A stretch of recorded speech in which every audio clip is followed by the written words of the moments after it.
y lo hace Fidel Herrera y lo hacen todos los gobernadores que pasan por la televisión dando dinero público para salir en programas especiales y les ponen ahí a los actores y actrices para que les representen en sus campañas y todo esto. Independientemente de que el fenómeno se da con todos, es evidente que, como digo, hay uno que se cocina aparte, porque ahí me parece que estamos viendo una inversión política directamente de la televisión.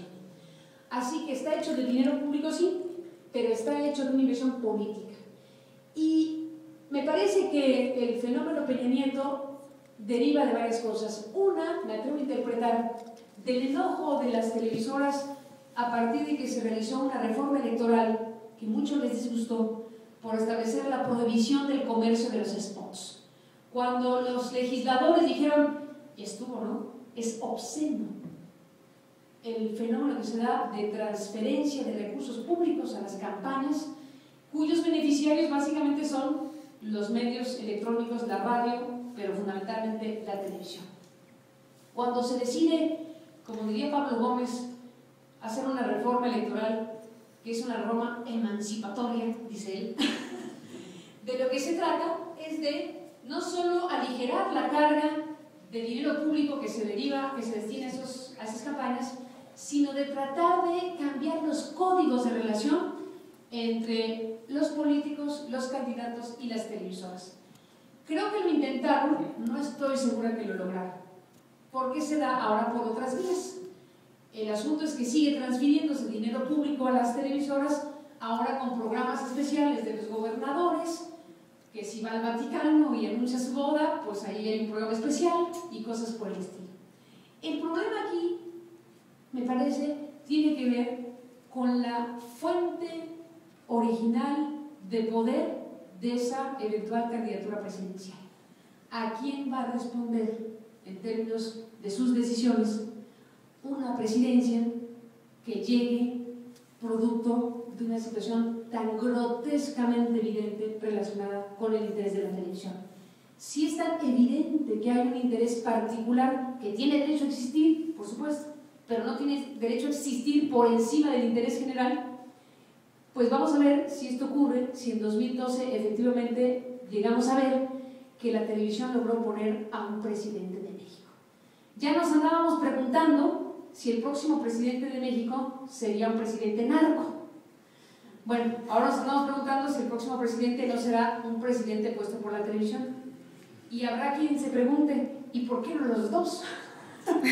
Eso ya en un poco de humor negro. El caso es que, para cerrar esta breve introducción, o larga introducción, en todo caso, de lo que fue este impulso de hacer un ejercicio como el de transición, tiene que ver con todo esto. Tiene que ver con esto que necesitamos hacer los mexicanos, revisar lo que hemos hecho, y lo que no hemos hecho, y dónde estamos parados. De tal manera, o de tal suerte, que para mí, pues se imaginarán, como periodista y como profesional de la radio y la televisión fundamentalmente, pues ha sido un privilegio, un lujo, poder sentarme en largas conversaciones con estos personajes, insisto, que han sido protagonistas para bien y para mal de estas historias. Ahí se pueden escuchar, perdón, ahí se pueden leer las experiencias vividas de los ex candidatos presidenciales, cómo ve Andrés Manuel López Obrador 2006, o cómo lo ve Enrique Krause, o qué tipo de cosas puede contar Krause sobre Colosio, por ejemplo, que es una parte muy interesante de esta nuestra historia de los últimos años, el asesinato de un candidato presidencial. ¿Cómo impactó? ¿Se impactó? ¿Qué significó para México que haya habido un asesinato de un candidato a la presidencia? ¿Cómo impactó, por ejemplo, la irrupción de un grupo zapatista en 1994? Ahí viene una descripción muy interesante de Jorge Carpizo, por ejemplo, que dice: sin el movimiento zapatista no hubiera habido reforma electoral. En su reflexión de las cosas están concatenadas algunas cuestiones que han sido parte de nuestra historia nacional en los últimos años.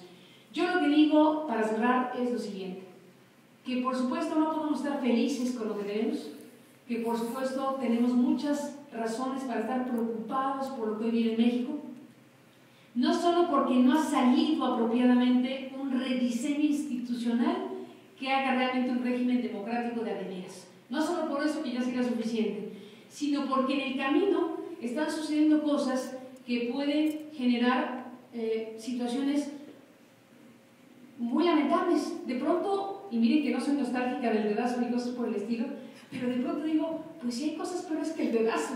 Si me atengo a pensar que el código de transferencia de poder, insisto, no estoy evocando los viejos tiempos aquí en una lloranza absurda, pero si uno se pone a pensar en el tipo de código que existía en el régimen priista de 70 años, obviamente había una transferencia en el poder presidencial, por hablar de la figura máxima de poder en el país.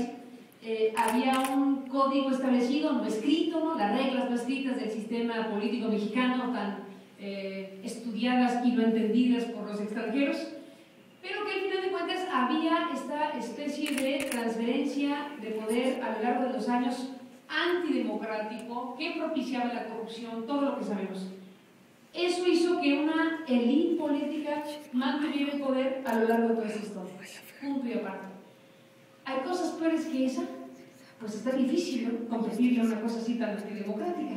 Pero yo digo que de pronto, si estamos viendo que la fuente de poder está tan claramente identificada con un grupo de poder tan claramente reconocible, y si tenemos, por hablar nuevamente del fenómeno Peña Nieto, a un casi candidato presidencial con padrinos identificados e identificables, pues, híjole, sí compite, sí compite para efectos de lo que significa ejercer el poder.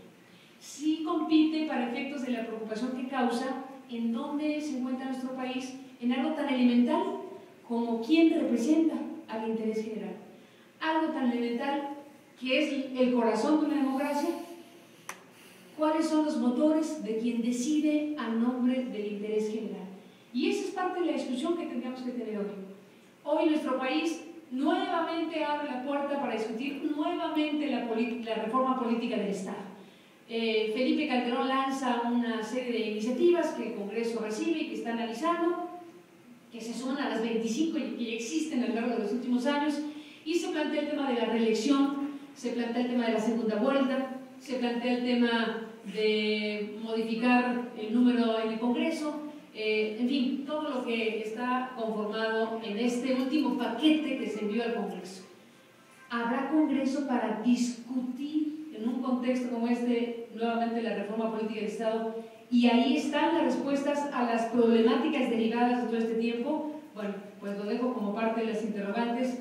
Yo lo único que digo es que realmente deseo que este ejercicio de conversaciones largas con estos personajes en algo nos ayude, en la medida que se pueda, a pensar y repensar este largo y lleno de claroscuros periodo de transición mexicana, y que nos permita también, a partir de este ejercicio de revisión, refrendar a lo que no podemos renunciar, que es el interés de que este país puede ser distinto, refrendar la idea de que hay muchas cosas por hacer y de que no se puede renunciar a la aspiración de ser un país democrático. Ojalá que lo logremos, ojalá que haya país para eso, y si en alguna medida la revisión de esta historia con su sabor anecdótico nos mueve alguna fibra y nos ayuda a pensar eso, pues ya habrá valido la pena. Y yo agradezco mucho que me permitan platicarles de la aparición de este libro y de que este libro tiene como propósito pues tocarnos esas fibras, tocarnos el sentimiento, la razón, la reflexión como mexicanos o como ciudadanos de otros países interesados o en México o en la democracia o en lo que en nuestros países ocurre, como es el caso de nuestra historia. Gracias por la atención y gracias por estar aquí.